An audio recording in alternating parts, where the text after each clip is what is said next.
Hello! Welcome to Two Wizards and a Mic, where we are a bunch of old guys who like to talk about D&D and hopefully help you have better gaming experiences. I am Shane. And I am Andrew. And our oldness, with our big flowing beards, are going to talk about some great dungeon adventures today. However, before we get to that, we need an update on the Kickstarter. Andrew, blow us away. Well, we've had the Kickstarter up for just over a week, and we are, let me look right at this moment. We're going to be, let's take a look. It should be, I think we're very close to the 60% funded, which is really good. Excellent. Yeah, we have exactly 330 backers at this moment, which is a really 57%. 57%. At least that's what it says on the screen here. Yeah, sometimes that's a bit off.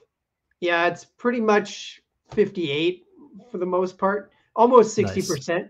And yeah, that's a really good start. So that means tomorrow night at 6 p.m. our time, Pacific time, or 9 p.m. Eastern time, it'll be 3 weeks till the finish line. So we still have 3 weeks to get this this kick funded, and we've had good support. We had a massive first day, pretty much on line with our Wilderness Kickstarter, and then kind of steady progress since then. And nice. Yeah, we continue to promote it everywhere, and each day we reveal more and more about it. And it's good for people to remember that there's actually a free download of the first chapter on the Kickstarter page, so you can check it out. What? You can get a free adventure on the Kickstarter page itself?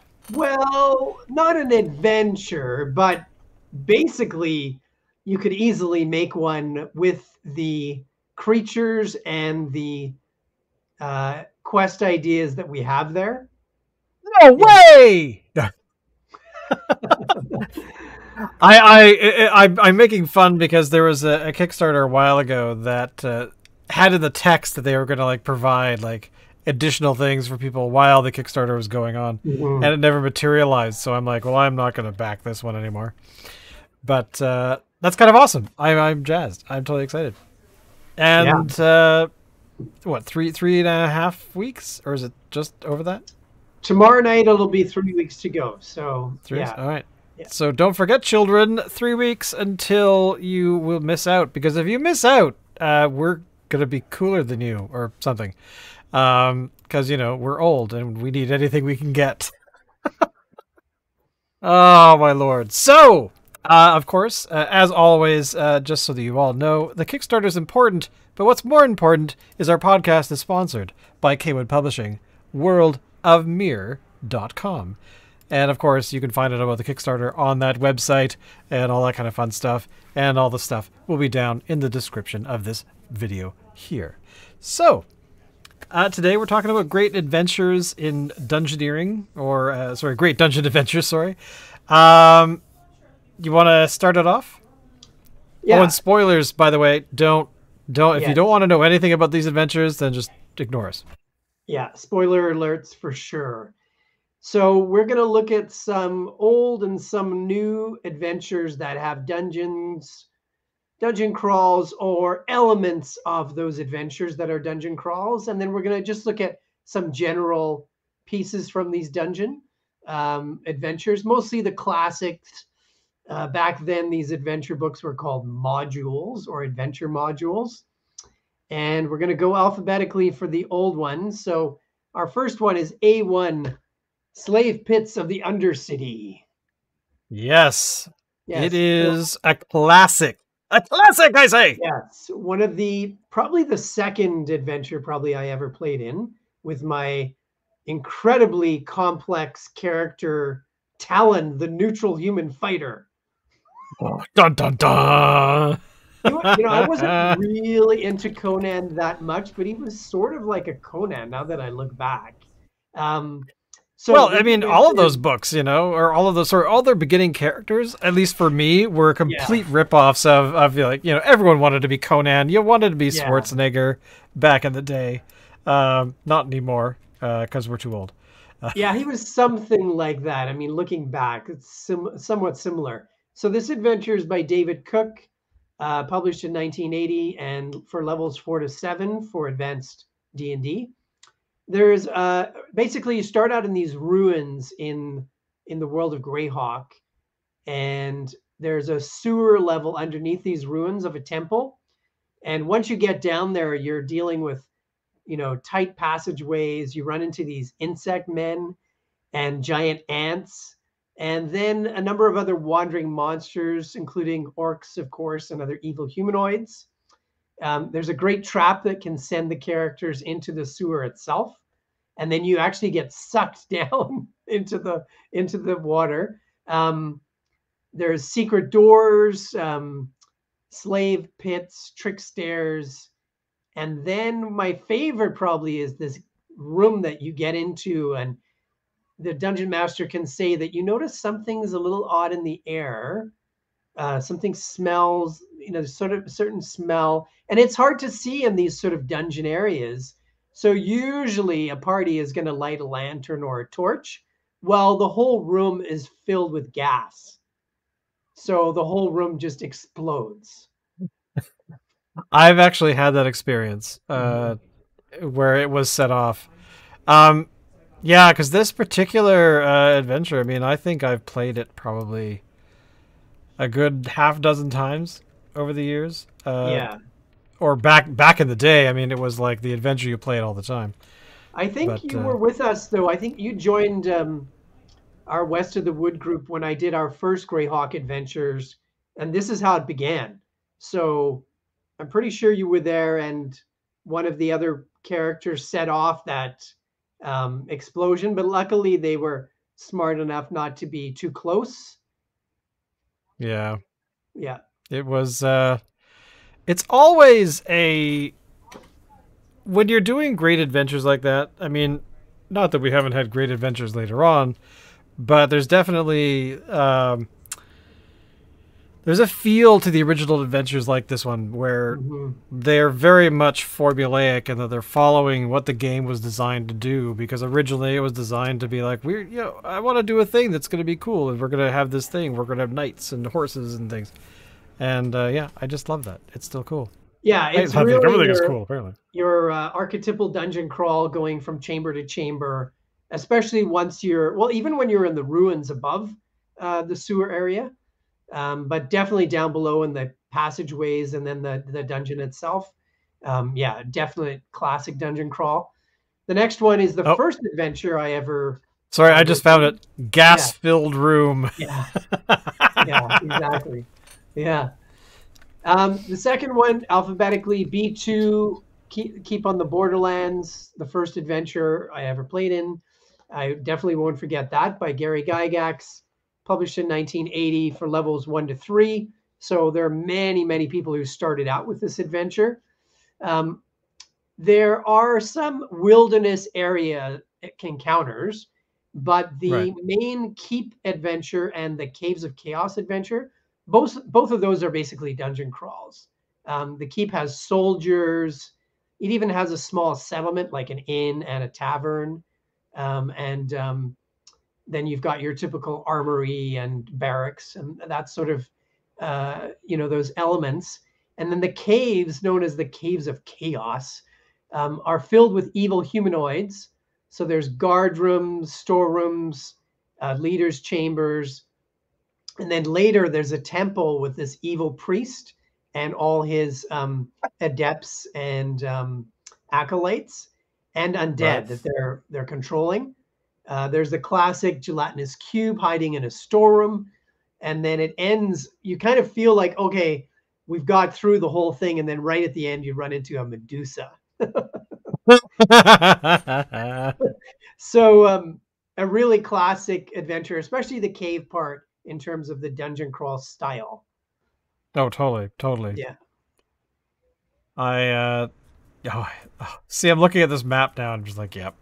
I remember going over there. I remember that. Yeah. It's all coming back. All right, next, one of my favorites, G1 to 3 Against the Giants. So this Yep. is also like a lot of these early adventures by Gary Gygax, published in 1978, which is probably the year I started playing, but I'm not totally sure about that. This is for levels 8 to 12 and has 3 different adventures.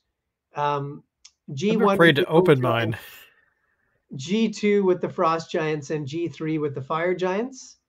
You see And this, kids? Back in the day, old people used to have these things called 3-ring binders, and they would put holes in their modules and put them yeah, into the thing. And now, of course, years later, I'm afraid. Like, I'll show you really quickly. The cover is only attached by like a single piece of tape that I put on. I don't know. I right, must have been right. 12. Yeah. Oh, I love these things. Oh All my right. goodness. So the first adventure is in the steading of the Hill Giant Chief. And again, this is not an underground adventure, but it's really a dungeon crawl in terms of its style, because you go through the barracks, the chambers, halls, the armory, the kitchen. Then there is a dungeon level below with prison cells, quarters, armory, caverns, treasure room, and secret rooms. There are lots of secret rooms and dungeons. So Yes. that's the first part. The second part is all through caves, the glacial rift of the frost giant Jarl. And that again is dungeon crawl style, but you're going from cave to cave. And then the final one, and these get tougher. So the harder one is the Hall of the Fire Giant King. Again, you go from chamber to chamber.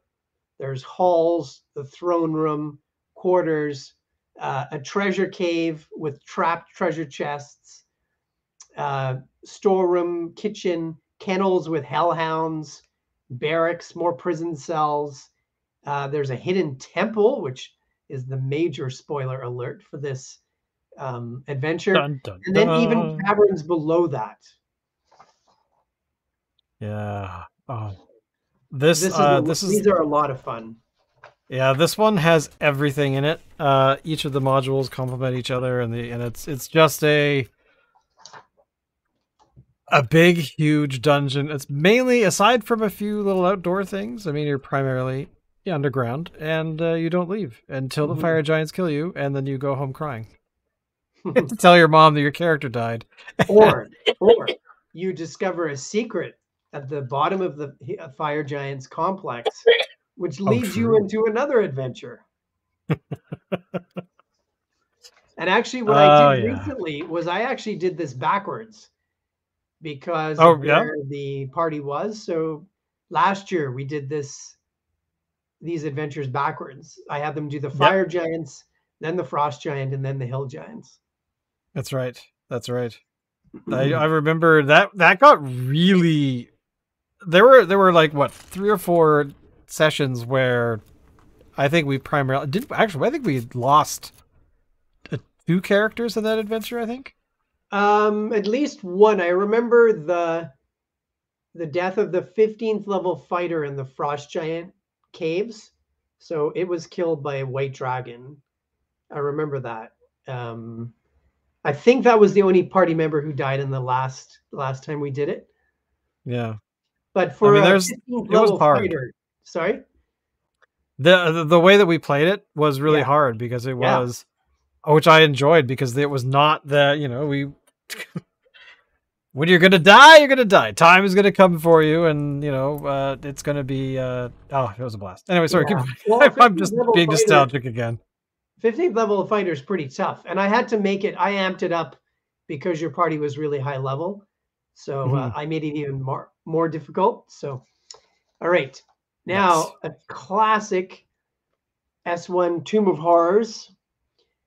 And again by Gary Gygax, published in 1978, like the last one, levels 10 to 14. So one of the few high level adventures.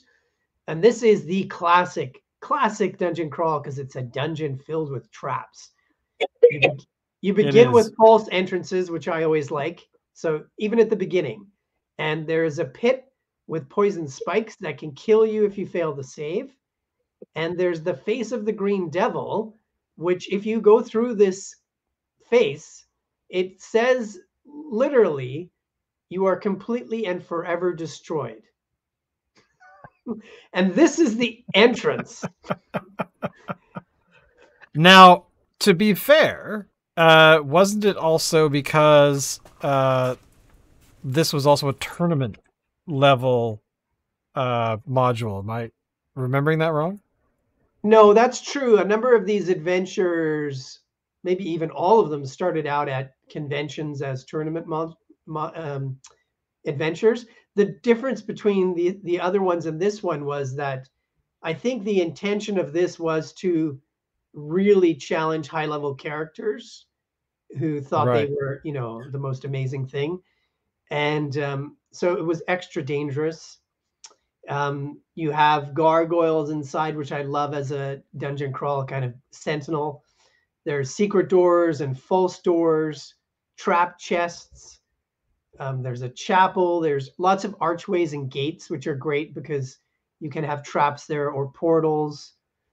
There's a crypt. There's a pit with 200 spikes in it. And of course, a massive treasure room. So this is when people think about traps and they think about dungeon crawls, this is usually number one on the list.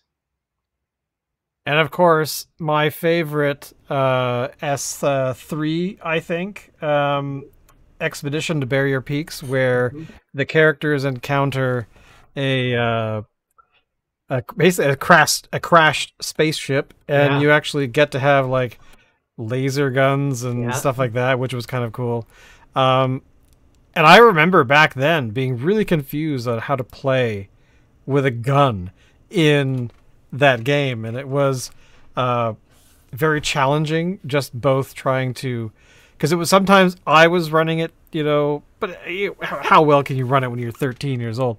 But still, you had these adventures that you've played over and over and over again. Friends took on the role of the DM from here and there, and I just remember that just being such a weird thing because we were so used to being a thief or a ranger or whatever. Yeah.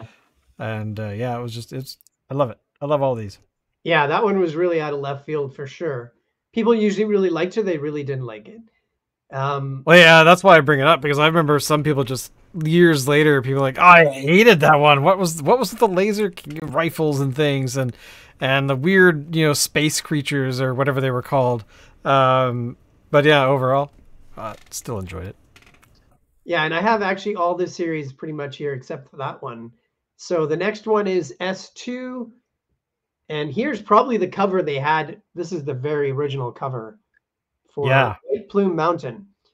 So this is I don't have that one. I have the orange cover, right? Which came out, of course, later. Like I'm assuming this was like second printing, third printing, whatever it was. Yeah, that's probably I think that's the first one I had too.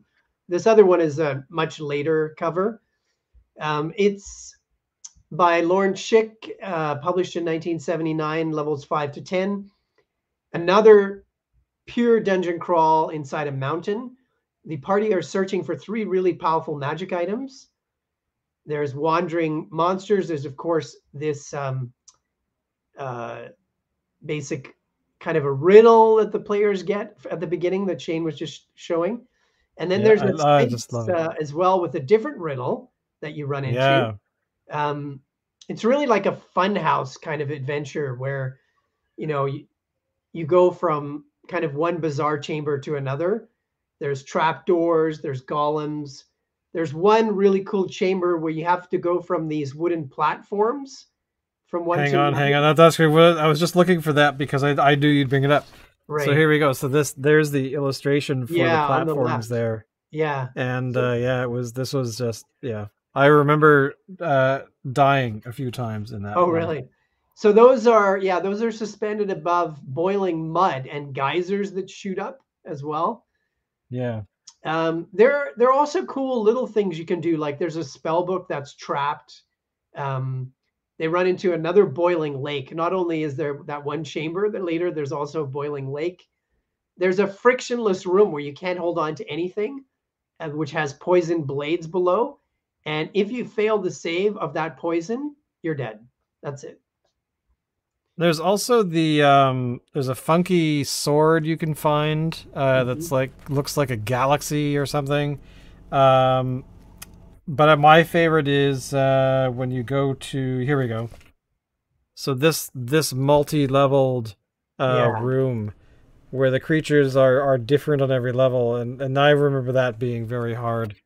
Uh, and it's just kind of cool. Yeah, Uh, that's actually my last note, that terrace platform. Yeah, so that one is a really fun one. And the way it's set up makes sense, where sometimes some of these dungeon adventures, it doesn't really make sense. But this one, the way it was set up, I think is really good. yeah, The next in the S series is also here, the S4 Lost Caverns of Sojourn. That's how I usually say it. Um, this is by Gary Gygax, published in 1982, and it's for levels 6 to 10. It's mostly caverns. Again, it starts out with false entrances, which I love. And there's one cave that actually has 1,000 bats. So these dungeon crawls, it's fun to have swarms of creatures. There's also an underground river and lake. yeah. Classic Another one I cover played there to with the death here. as a kid. Mm-hmm. This one has the cutouts, I think, or no? You mean pictures to show the characters? Yeah. Yeah, Tomb of No, Horrors that has was that. yeah. There were some of them that And had that. Yeah, I thought this might have been one of them. yeah, maybe White Plume God, Mountain. look at that artwork. Oh, look at that stuff. Isn't that just the coolest? Yeah, that's I think that's Jim Holloway, that artist. Yeah, I think Um, so. Yeah. a lot of people's favorite. And yeah, the Tomb of Horrors has images that you can show the players at the table. There's very few modules that have that. Um, yeah, and in these caves, there's also illusions, which are usually well used, which I love. Lots of tunnels. There's a labyrinth, and then there's a hidden dungeon at the end with the big bad evil guy, which is a nice surprise. Big bad evil guy. All right. Next I'm is the just T1, the largest of all of these. T1, the Temple of Elemental Evil. So we were yes. just blown away in the 80s when this came out, because most of these adventures, they had 15 to 30 pages. And then this guy comes out that has like over 100. Um, Yeah. by Gary Gygax, published in 1985. It actually put together a few adventures that had already been out. So it contains the Village of Hamlet adventure, and then the ruins of the Moat House, which is a small keep nearby, and then the temple itself, which is so enormous. I'm not going to go through the whole dungeon, but it's basically your ultimate mega dungeon. Yes. And that was the one thing that you and I were mentioning at some point last week was about how uh, some of these you could play them forever because they are so massive, and especially when you're at first level sort of level characters. Um, yeah, these just go like Yeah, amazing. And that's I actually over. had a ton of these and I lost them years ago, and I just wish I or lent them to a friend and never got them back. But yeah, Mhm. these things just this particular adventure, like oh my god, it was a classic. I mean, again, all of these are classics to me. Uh, because I remember going down to the bookstore near my parents' house, and like, oh, I saved up my allowance, and I would buy these things because back then, I seem to remember they were like $5-7 somewhere in there back then, which would have been like $30-40 today. Yeah. Yeah, I mean, it's hard to remember, but I thought they were about maybe 8 to 10 bucks. Maybe I could be wrong. It could have even been cheaper, but yeah, that's sort of what I remember. I don't think any of them have prices No, I still. don't think so. Yeah, yeah, I should look back at that. So that cover, yeah, reminds me that's by Keith Parkinson, the Elemental Evil cover, incredible cover. All right, the last one of the classics. You won the Sinister Secret of Saltmarsh, and Yes. this one really is different because it's not by the main office of TSR. This was by their new UK division who made this, who also did the Fiend Folio. It's by Dave J. Brown and Dan Turnbull, published in 1981, and it's for levels 1 to 3. So another starter, and one of my favorites, and an example how dungeon crawls don't have to be dungeons, because there's Yeah. two main elements. One is the haunted house, and one is the sea ghost, a ship. The haunted house, you're going from chamber to chamber. There's above floors, and then there's a cellar. There's rotten floorboards that can collapse. There's secret compartments, secret trapdoor, a storeroom, and then a passage that goes out to the sea. And then the players can board a ship, and then on the ship, you're basically going from area from one area to another on board the ship. So both Right. are, I think, good examples of how the dungeon crawl style can be in some other places. Yeah, because I mean that's the thing too, and for like you were talking about, we played that essentially against the Giants in reverse, Yeah. and that kind of illustrates that these kinds of uh, dungeons don't have to be the same thing. As you're saying, like it could be a ship, it could be a house, but it's really about how the players interact with the environment. If they're having to go from this door is really stuck, we have to figure out how to get past it.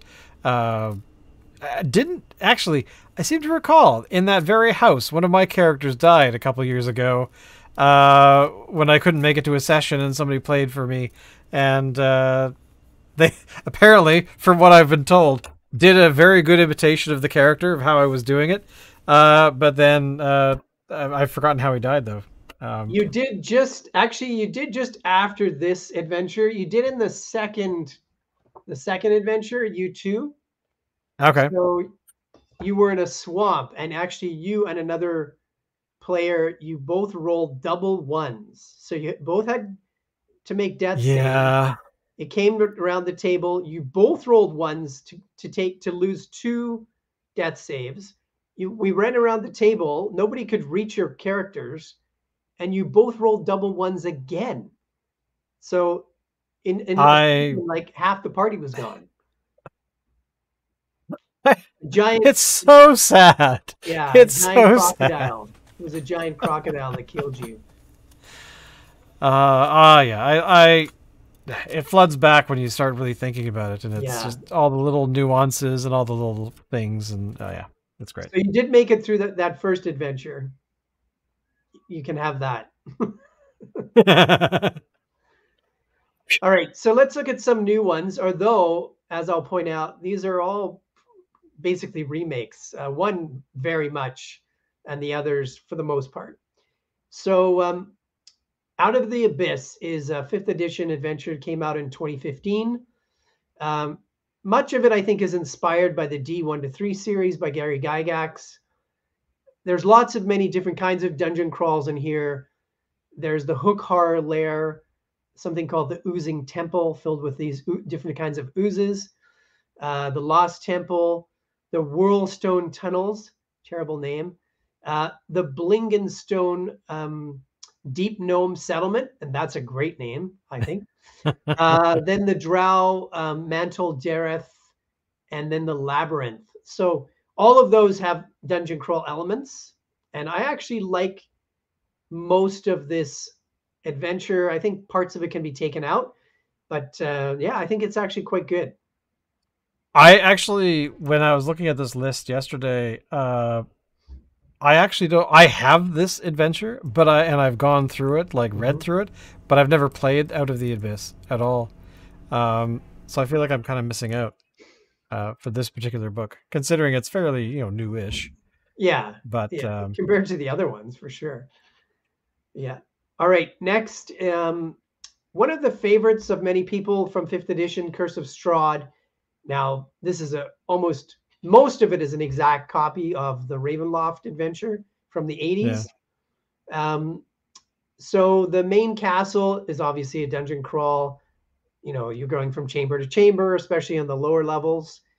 But even the winery, which is something that's added, and the Amber Temple, the Death House, and a place called Argyn Voss Holt, So, another horrible name.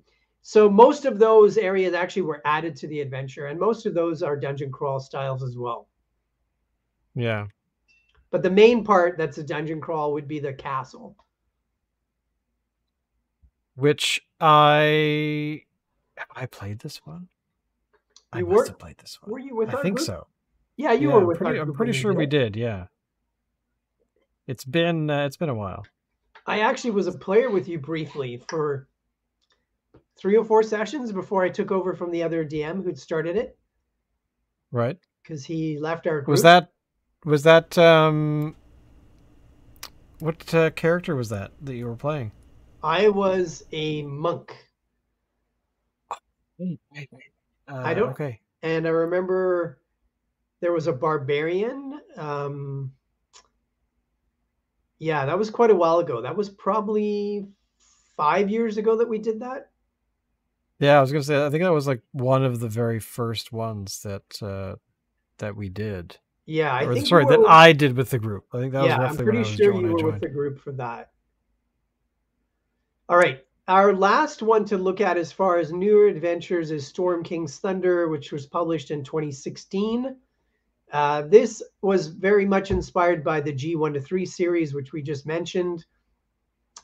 There are the Dripping Caves. There's the Eye of the Allfather, Grudhog, great name. Their version of the Hill Giant Stronghold. The Hall of the Yak-Folk Chief. Terrible name, Yak-Folk. Come on. And then the Castle of the Cloud Giant. So there's many different aspects of this adventure that are dungeon crawl style, although there's also a lot of wilderness and settlement to this. There's a lot to it. I would actually, like Strahd, I would cut at least half of this adventure out because in my opinion, there's too many factions.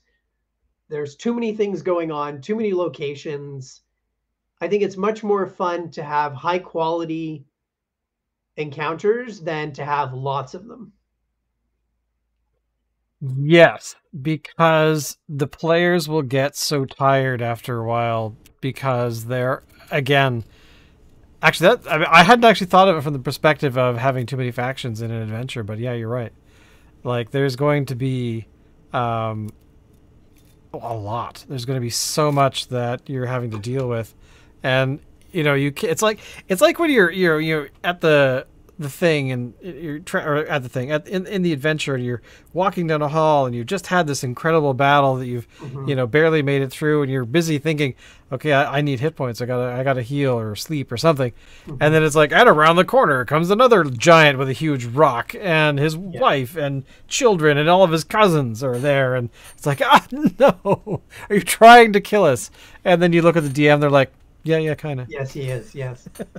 Yeah, like in the Strahd, I think obviously there's Strahd, there's the local people, and I think there's a faction, there's maybe 2 factions within that group, at least 2.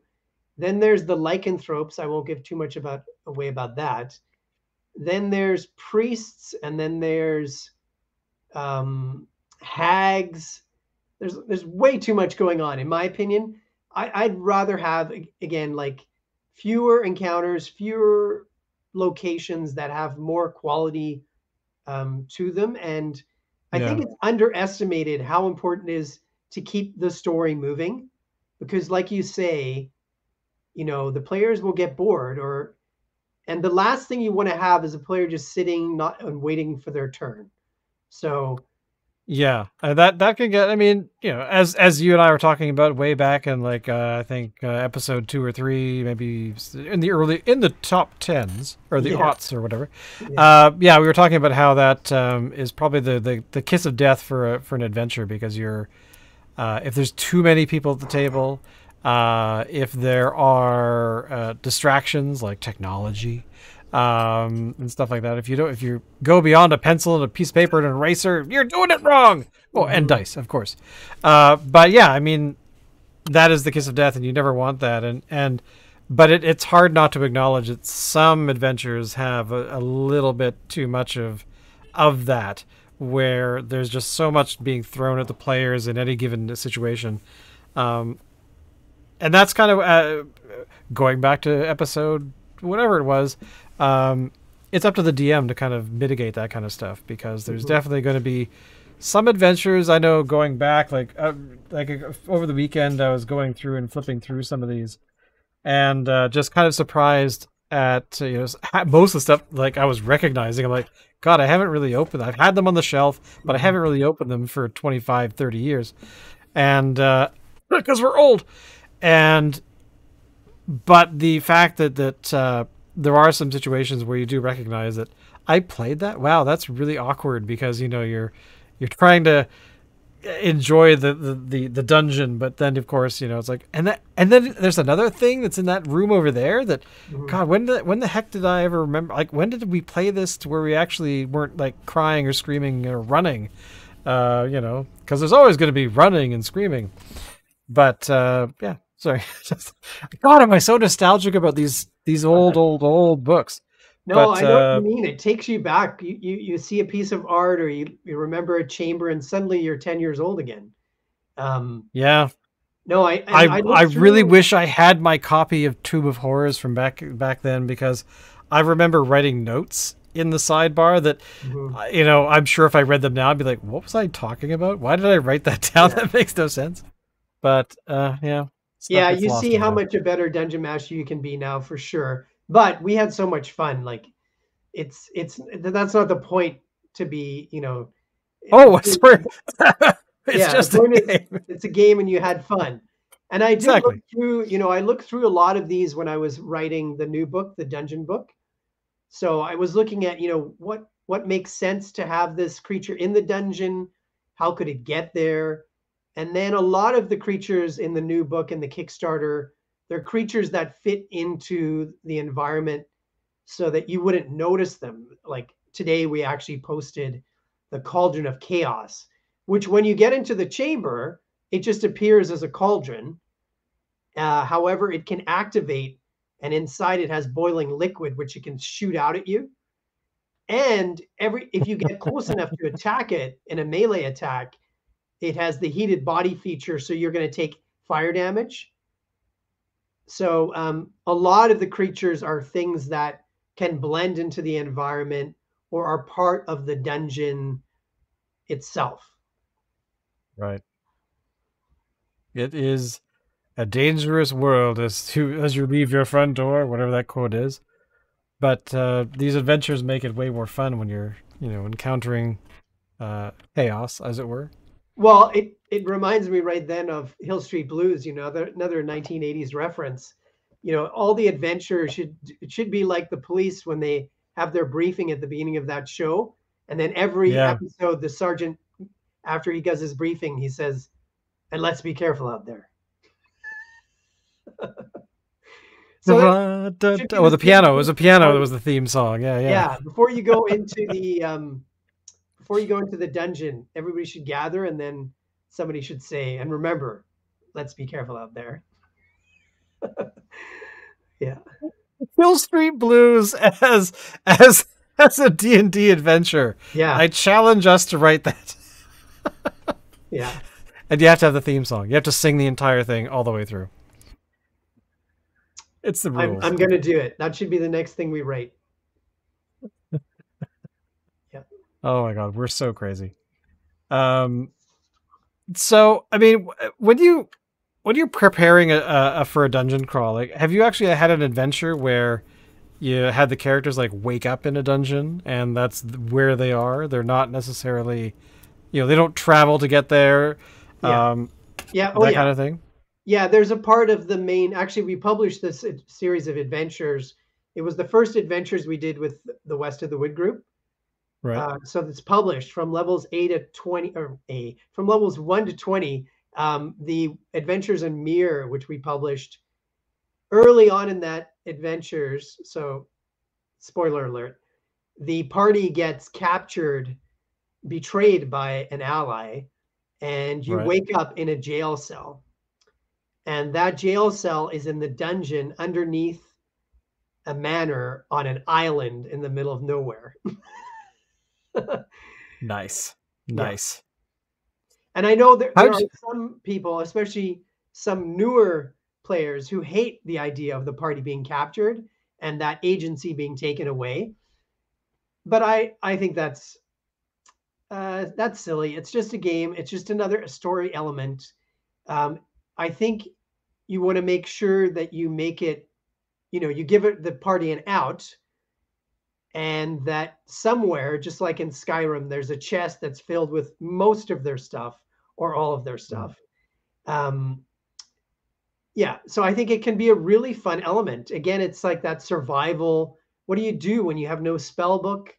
You have no weapons to start. What do you do? So obviously it helps if you have a sorcerer in the party whose magic doesn't come from a book. Or maybe, and you have a monk maybe, or a thief who maybe they find something they can use to pick a lock.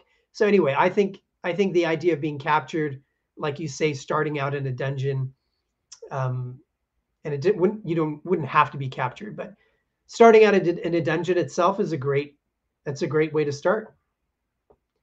Well, exactly, because you've got all of those tropes that come along with the dungeon crawl, and shaking it up a little bit, I think is kind of fun. Well, there's a lot of really easy first level monsters that suit a dungeon. So dungeons are really good for low level characters and new players.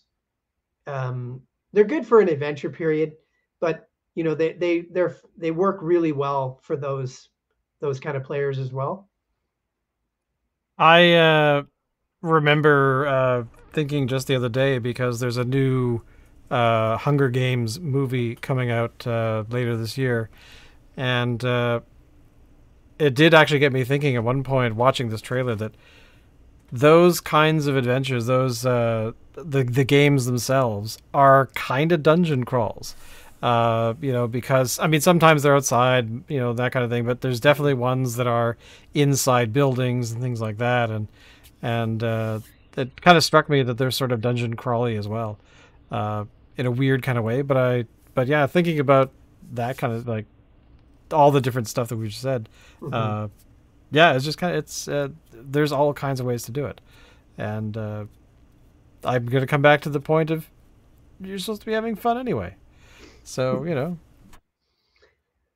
Yeah, and I think I just thought of an idea of what we could do next week. Sometimes we have our shows scheduled way in advance, but I think something interesting would be to look at how to use the equipment you have and how to deal with some basic situations in dungeons.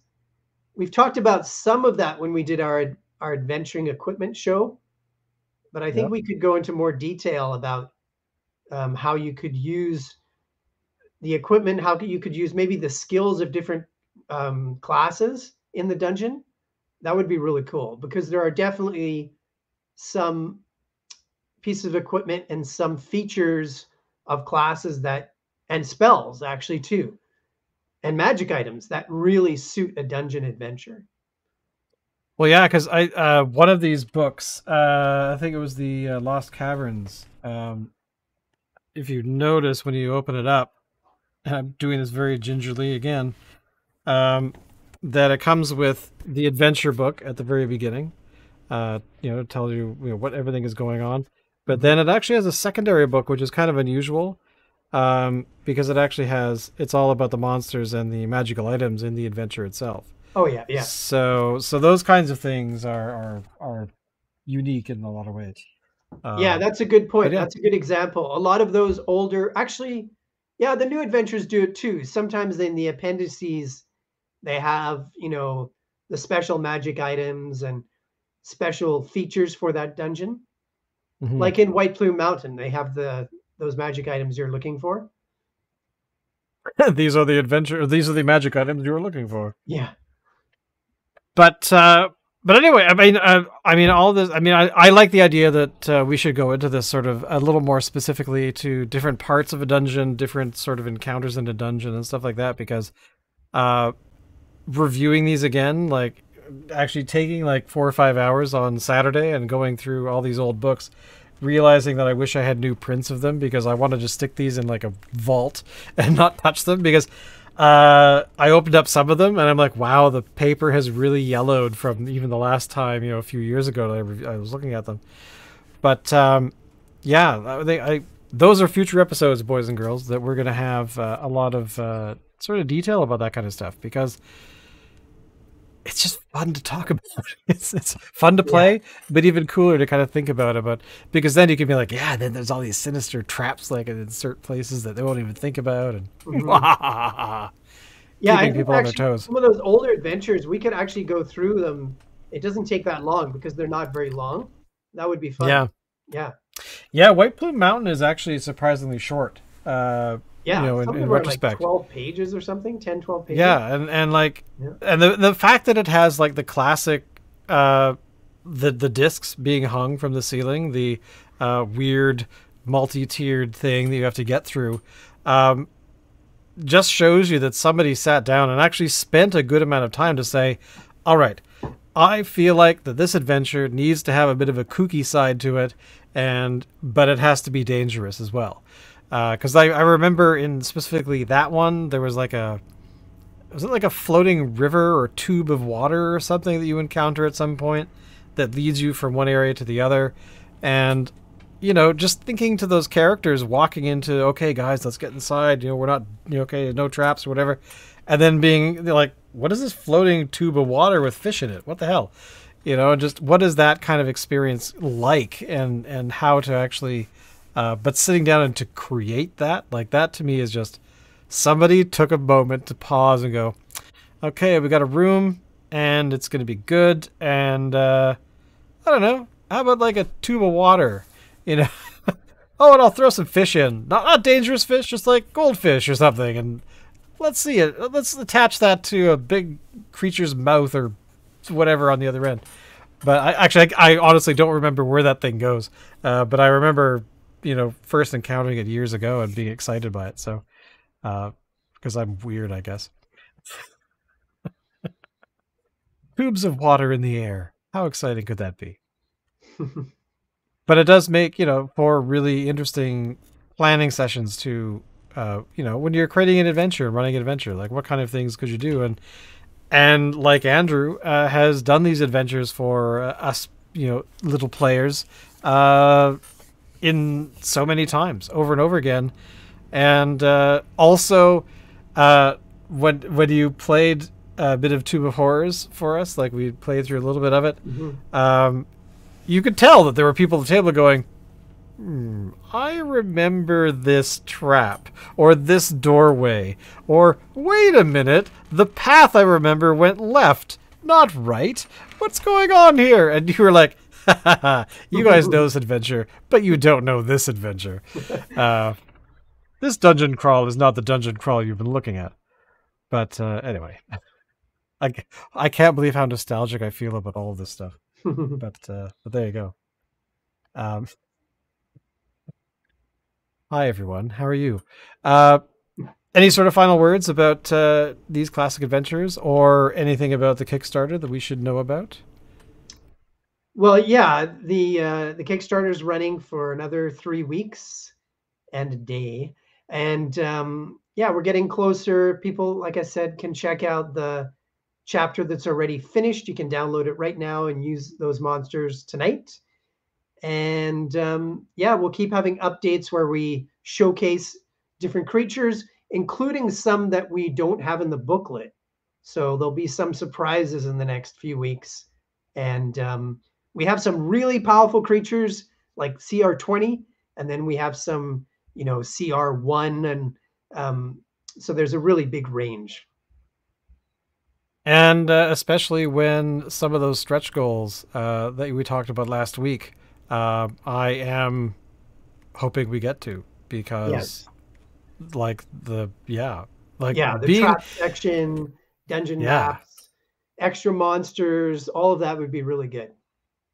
Not to mention being able to play or have Andrew run a game for you if you're pledging at the higher levels, because that is important. If you miss out on that, because only how many times is it, like one person or 10 people can actually do that? There's, I think, 2 people have, or one person has chosen it, so there's 9 left. Yeah, that's a game for five players. Yeah, a long game. Like, we're talking about a 4 or 5 hour session, so not just a 1 hour one shot or something. I think you've got to play Nice. for at least 2 to 4 hours to have a good game, personally. I agree. Do they get to pick the adventure that they're playing on, or is that up to you? They could suggest one, or I have a lot of options. Yeah, it's something we can work out. I think we should play the one with the laser guns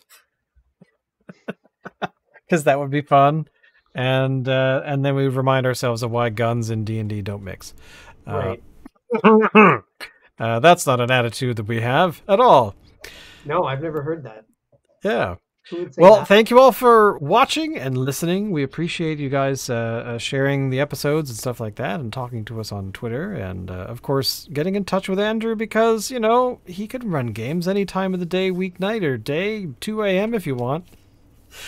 And Yeah. or maybe in a different time zone.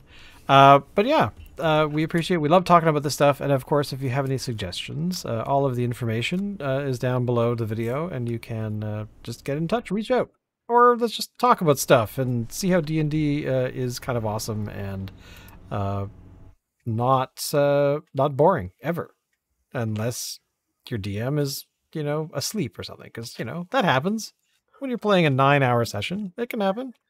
Never happened to me. But anyway, thank you all. And we'll see you next week when we talk about something else cool about D&D. Later.